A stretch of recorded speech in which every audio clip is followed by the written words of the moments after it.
नमस्कार विद्यार्थियों। आज अपन आचार्य मम्मट ने संकेतित अर्थ के विषय में जो कारिका लिखी है, संकेतितश्चतुर्भेदो जात्यादि जातिरेव वा, इस कारिका की वृत्ति को अपन आज पढ़ेंगे। हालांकि उस को मैंने आपको इससे पहले वाले वीडियो में समझा दिया था, लेकिन शब्दशः वृत्ति का अनुवाद आज अपन करेंगे। आचार्य मम्मट लिखते हैं, यद्यपि अर्थ क्रियाकारितया प्रवृत्ति निवृत्ति योग्या व्यक्तिरेव, यद्यपि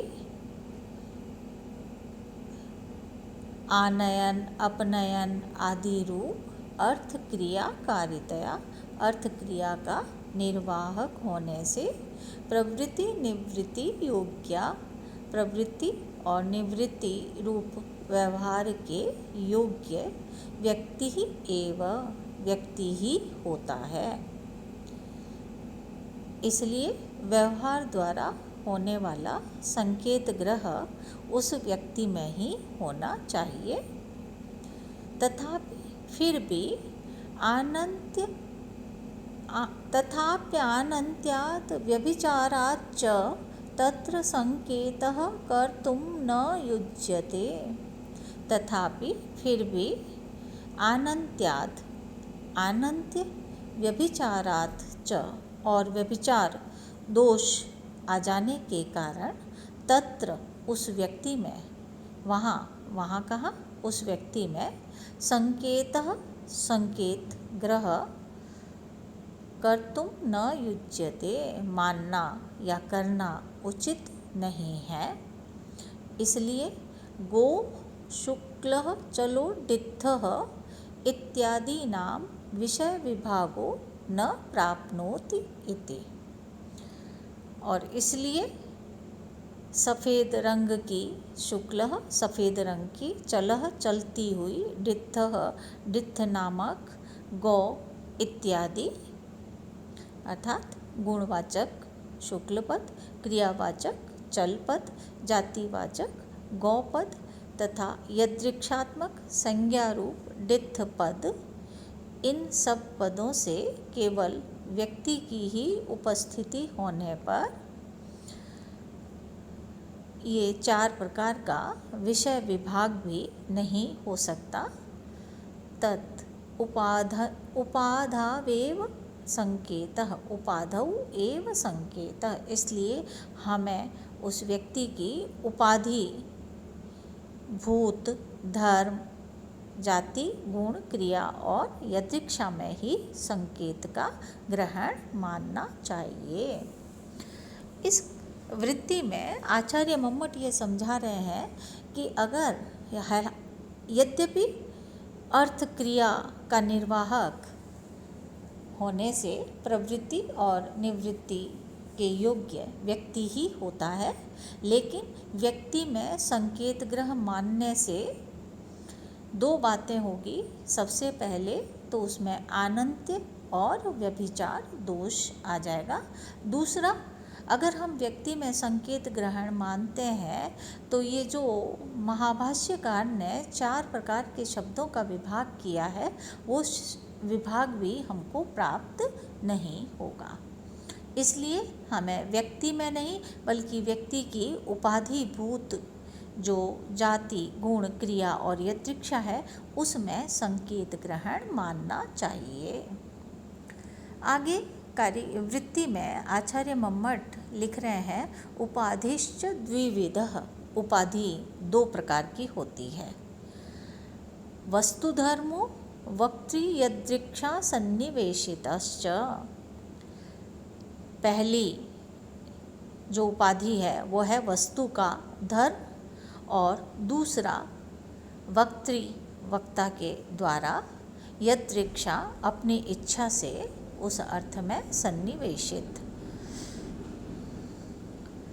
वस्तु धर्मो अपि द्विविधा, इसमें ये जो पहली उपाधि है वस्तु धर्म, ये भी दो प्रकार की होती है, सिद्ध साध्यश्च, सिद्ध और साध्य। फिर ये वस्तु धर्म की जो सिद्ध उपाधि है, सिद्धो अपि द्विविधा, ये भी दो प्रकार की होती है। पहला पदार्थस्य प्राणपद प्राणप्रदो विशेषाधान हेतुश्च, पहला इसका भेद है पदार्थ का प्राणप्रद धर्म, और दूसरा इसका है जिसे कि हम जाति कहते हैं, और दूसरा इसका है विशेषाधान हेतु, अर्थात विशेषता का आधान कराने का कारण। तत्र आद्य जाति ही, इसमें पहला जाति है, अर्थात वस्तु का प्राणपद जो सिद्ध धर्म है वह जाति होता है।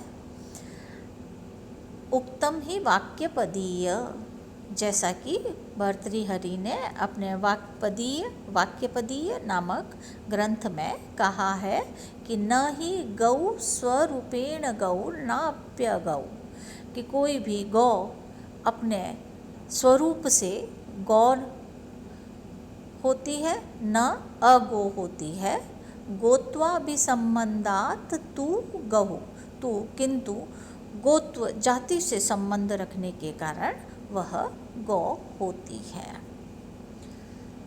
द्वितीय अर्थात वस्तु का जो विशेषाधान हेतु सिद्ध रूप धर्म है वह गुण होता है।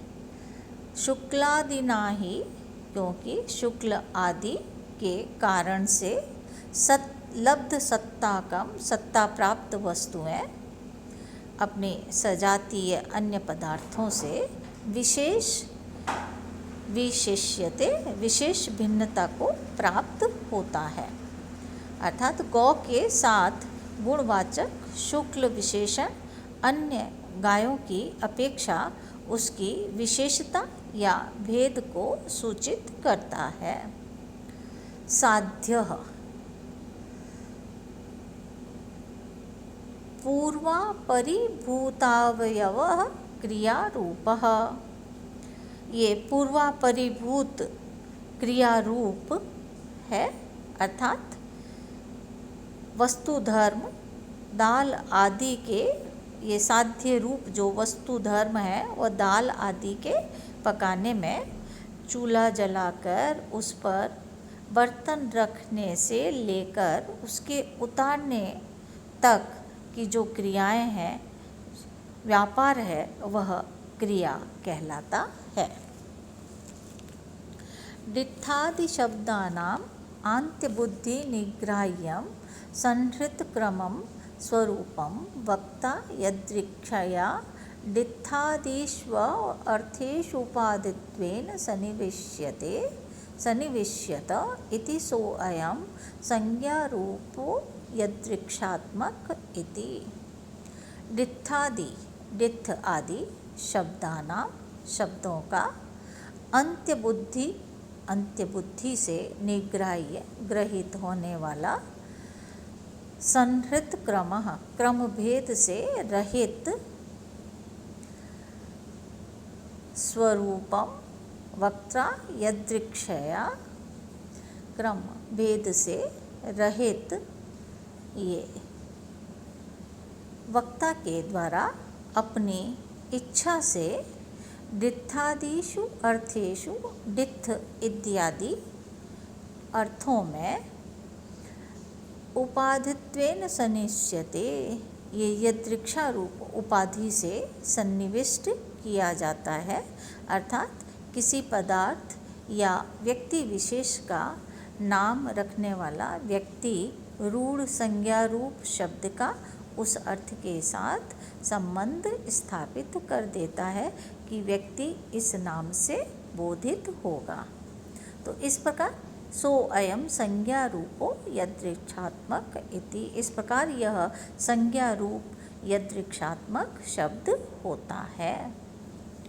गो शुक्लश्चलो डित्थः इत्यादौ चतुष्टयी शब्दानां प्रवृत्तिः इति महाभाष्यकारः। गो शुक्लश्चलो डित्थः। शुक्ल सफ़ेद रंग की, चलह चलती हुई, डित्थः डित्थ नाम की गाय इत्यादि वाक्य में शब्दानां चतुष्टयी प्रवृत्ति है, शब्दों की ये प्रवृत्ति 4 प्रकार की होती है। इति महाभाष्यकारः, यह महाभाष्यकार ने कहा है। आचार्य मम्मट के इस विवेचन में 2 शंकाएं उत्पन्न होती है। पहली ये कि यहाँ पर ये जो जाति को वैशेषिक दर्शन में परिमाण आदि को गुणों के मध्य में कहा गया है, जबकि ये परमाण इत्यादि जाति है, तो फिर इनका गुणों में विवेचन कैसे किया गया है। आचार्य मम्मट इसके संदर्भ में कह रहे हैं कि परमाणु आदिनान्तु गुण मध्य पाठात् पारिभाषिकम गुणत्वम। परम अणु आदि का उनके प्राणपद धर्म होने के कारण ये जाति शब्द माने गए हैं, तो वैशेषिक दर्शन में उनका गुणों के बीच पाठ होने से ये पारिभाषिकम गुणत्वम, ये पारिभाषिक शब्द है गुणत्वम, गुण। क्यों? क्योंकि ये न्याय वैशेषिक ने जो जाति, ये जो शब्द हैं, उनको जाति मानते हुए भी इनको गुणों के नाम से संबोधित किया है। इनकी संज्ञा जो है वो गुण रखी है, जैसे व्याकरण शास्त्र में नदी संज्ञा, गुण संज्ञा, वृद्धि संज्ञा होती है, उसी तरह से यहाँ पर भी ये गुण पारिभाषिक शब्द है। दूसरा यहाँ पर जो शंका है वो यह है कि शंख, दूध, कपड़ा आदि अनेक शुक्ल पदार्थों में रहने वाला शुक्ल रूप भिन्न भिन्न प्रकार का प्रतीत होता है। इसी प्रकार भात का पकाना, ईंटों का पकाना आदि क्रियाओं में पाक आदि क्रिया भी भिन्न भिन्न ही होती है। इसलिए एक जगह शुक्ल पद का संकेत ग्रह होने से काम नहीं चलेगा। जैसे भिन्न गो व्यक्तियों में एक व्यक्ति में संकेत ग्रह मानने से अनंत्य तथा व्यभिचार दोष आ जाते हैं, उसी प्रकार शंख, दूध आदि में आश्रित शुक्ल आदि गुण तथा पाक आदि क्रियाओं में भेद होने से अनंत्य और व्यभिचार दोष आ सकता है। इस शंका का निवारण करते हुए आचार्य मम्मट कहते हैं, यथ एकस्य मुखस्य खड्ग मुकुरतेलाद्य अवलंबनात्, कि जैसे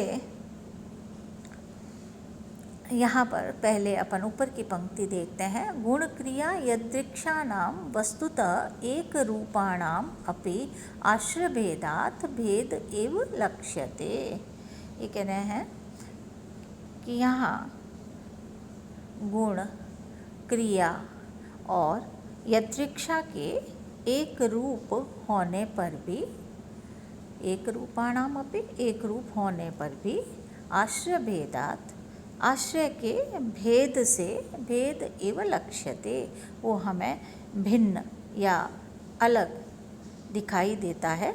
वास्तविक उस भेद वहाँ पर नहीं है, क्योंकि जैसे एकस्य मुखस्य, एक ही मुख का खड्ग तलवार, मुकुर दर्पण और तेल आदि के आश्रयों से आश्रयों के भेद से प्रतिबिंबों में भी भेद प्रतीत होता है, वह वास्तविक नहीं बल्कि औपाधिक भेद है। अर्थात मुख तो एक ही है, लेकिन आश्रय के भेद के कारण वहाँ पर प्रतिबिंब भिन्न भिन्न दिखाई देता है। इसी प्रकार गुण आदि में प्रतीत होने वाला भेद भी केवल औपाधिक भेद है। अतः गुण आदि में संकेत ग्रह मानने में अनंत्य और व्यभिचार दोषों के आने की संभावना नहीं है। धन्यवाद।